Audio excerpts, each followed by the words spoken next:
we certainly need to have an holistic vision of the people on the move, who is moving, from where and why.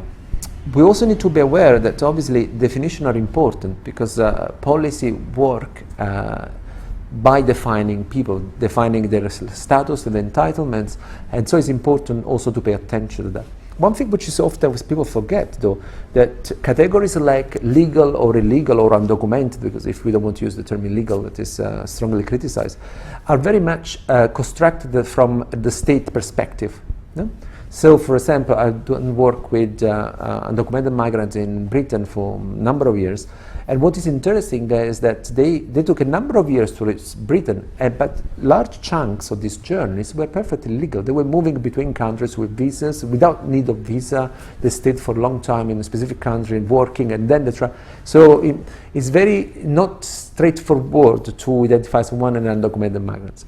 The other thing, which also, by focusing on the state, is a reminder of the fact that if the state change how they categorize people, someone who is legal may become undocumented from day to the other. Just to give you an example, up to the enlargement of the European Union to Central Eastern Europe country, like for example Poland or Romania, especially Romanian nationals were among the largest group of undocumented migrants in the European Union.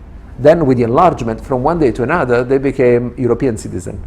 So people didn't move. People were already in the country in many cases, but they were still basically the category, how they were defined, changed from one day to another. And this is happening now, for example, with Brexit, but it's also happened, for example, in the context of the so-called refugee crisis.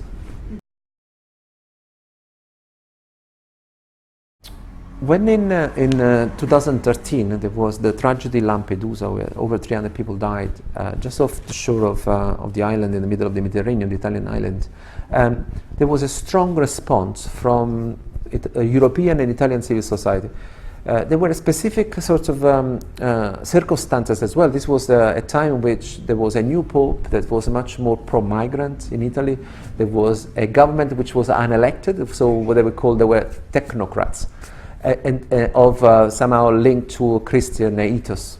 So there was a very strong response in terms of solidarity to this event, and Italy decided to launch an initiative like the Mare Nostrum search and rescue operation, and they, in 12 months they rescued over 150,000 people. No?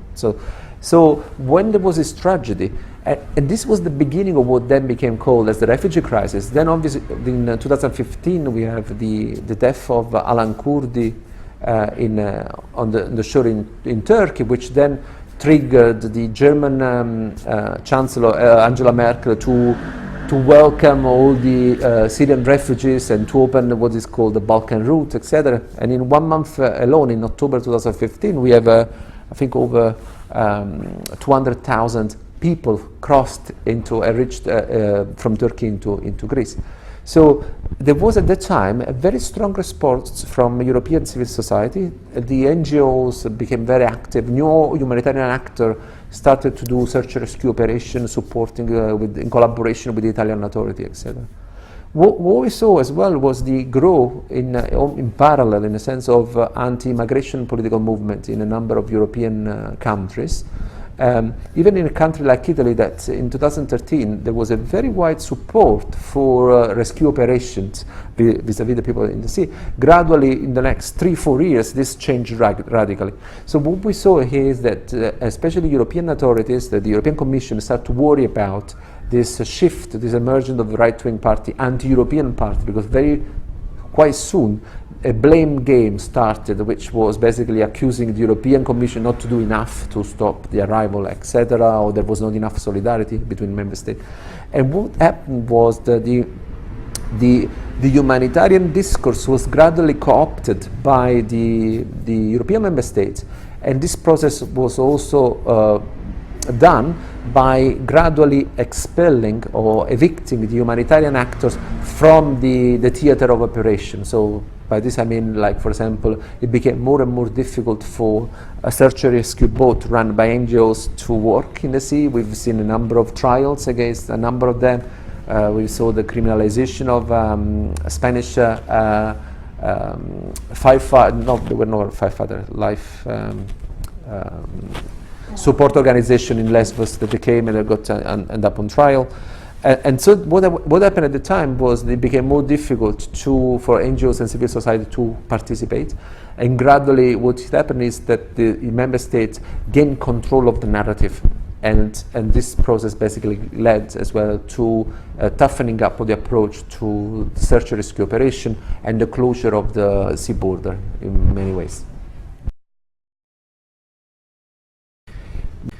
The migration crisis or the refugee crisis, and then how do we define it actually, it makes a difference in a sense. It's as highlighted a large tension within the European project. We've seen a number of states blaming the European Commission for not doing enough in terms of protecting the European borders. Other states have been blaming other member states for not showing enough solidarity in terms of taking new arrivals and supporting them. So what we saw is that, especially from the perspective of Italy in particular, but also Greece, what was happening has always been constructed as a European problem. So people were crossing the sea not to go to Italy or Greece, but to go to Europe, or in many cases to go to Northern European states, to Germany, Sweden, etc. Increasingly what happened was that the border between Italy and Greece and the rest of Europe has become harder. I mean, we have seen, for example, the suspension of Schengen for example, from between Italy and France, first formally and then informally. But also, for example, Austria, tension at the Austria-Italy border. So what we see now is this sort of, so while there is an understanding that this is mostly a European problem, but the fact that it's constructed a European problem is also important, because by being European is a way of also of revitalizing the European Union as a political project, as a form of community. If every state is by itself, in a sense, is also undermining the whole political project. So migration has become a way of a litmus test of these tensions within the European project. And this was partly why the position of the European Commission has become much tougher over the years since 2013. So they felt as if that if the borders was not sealed, and we know that this is never fully possible, this was potentially become a threat to the whole community.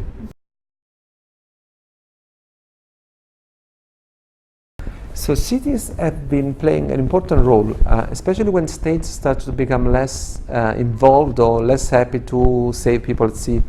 In the second stage, so in welcoming people once that arrived in Europe, and they have had quite some visibility in doing that. Obviously, Barcelona has been one of the key actors, but also Palermo in Italy. There has been Berlin. There has been a network, in a sense, almost the birth of a network of cities around the refugee welcome movement, for example. So you have cities both in terms of local authorities that can play a role, but also city in terms of the civil society, the urban civil society that has done a big effort. I mean, if you think, for example, the case of the Canadian resettlement program, it's become quite a model of this partnership between the private sector and the local authorities in facilitated the process of integration of, for example, of Syrian families. The model has been put in place also in a number of countries. For example, in the UK now we have a community partnership program that enables families of refugees to find a community once they are moved into various towns and cities in the United Kingdom. But the number is small. So this project always gets a lot of visibility, but in reality they only manage to provide support for relatively small numbers. They're also fairly expensive to implement. The risk that I see sometimes is that some of these projects become like a fetish for local authorities, or especially for the state, for not doing much. So they say, oh, we got a nice little project and it's become discussed all over Europe, it's great, so we can sort of wash our hands from actually putting in place serious long-term policies of integration. What we need now, and if you think about, while yes, the arrivals through the Mediterranean are much smaller now, although there are some signs of tension at the border between Turkey and Greece, for example. But there is a challenge there, and there is still a challenge with the integration of those who came since 2013 and 14. I mean, still talking about hundreds of thousands of people, and that work is a long-term work, and you cannot only rely on civil society and volunteers, because volunteers are very good for the short terms, but you need some sort of sustainable approach, which takes time, and we take the involvement of the state and the offices of local authorities, etc.